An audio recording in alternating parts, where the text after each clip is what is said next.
Heidi Kristoffer. I'm here today with super quick, simple ways to break down a forearm stand.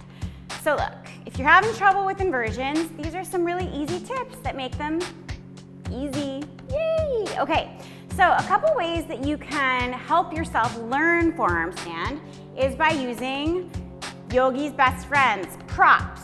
We have a yoga strap and of course, yoga block. These two things are invaluable when learning inversions. All right, so the way that you use a yoga strap, like say it's before a class, you're at a studio, or maybe you order one of these online for like $7. I don't know, if it's important to you, you will. So, yoga strap.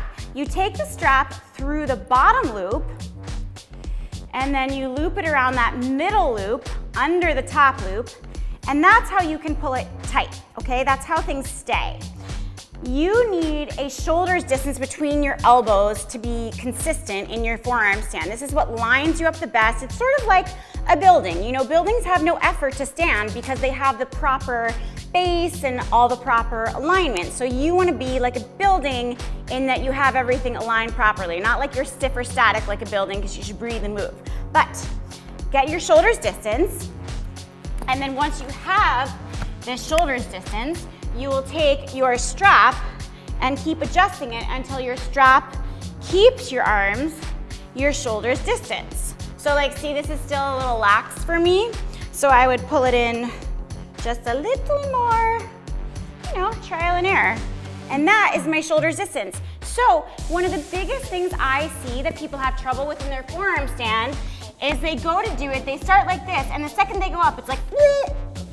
You don't want that, right? So to help you, you take the yoga strap, that shoulder's distance, so that your elbows have no choice but to stay that way.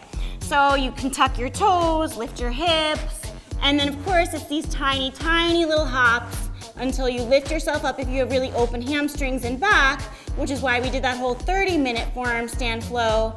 Then of course, you can just go right into it, but it might take some hopping if your body's not warmed up. I never recommend doing inversions when you're not warmed up because you can hurt yourself. So, you know, properly warm up your body before you try these things, and you'll have a long, healthy yoga life without injuries.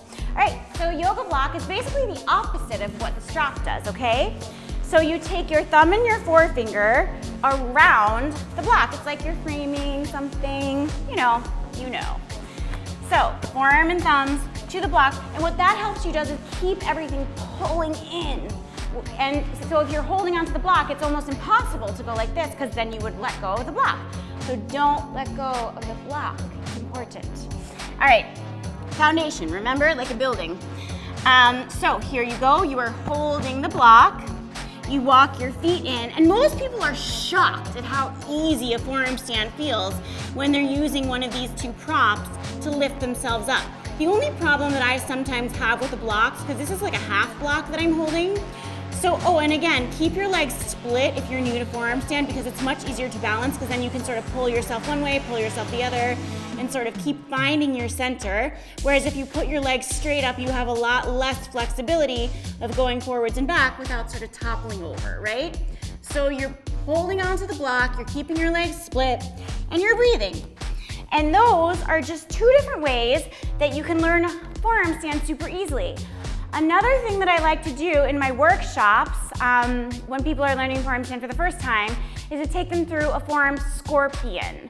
It's actually much easier to balance in a forearm scorpion than it is to balance in a regular forearm stand because you have the leverage of your legs. Again, none of this like sticking up straight. What you see a lot of people that are new to handstand and forearm stand do is they sort of just catapult themselves upside down and then they try to get both legs together all at once and it's like that, right? You're never gonna stay upside down if you do that. You actually have to get one leg over so your hips are balancing over your shoulders. So for the scorpion, it's the same sort of setup. Until you get up, you take those teeny tiny little hops, nothing big, and then you would take your toes to the wall and then pull your chest forward and bend your knees so that your toes reach to your head, pull the chest forward and up, bend those knees, forward and up with the chest, bend the knees, forward and up, bend the knees, that whole thing, and then come out of it whenever you're ready. So those are my tips for how to make forearm stand much more manageable. And of course, the first step to doing anything is to visualize yourself in that pose. Because if you can't picture it, you don't believe in yourself and it's never gonna happen. Believe in you and inversions will be effortless. All right, guys, again, I am Q Yoga Coach Heidi Kristoffer, and I will see you on Kinetic real soon. Enjoy.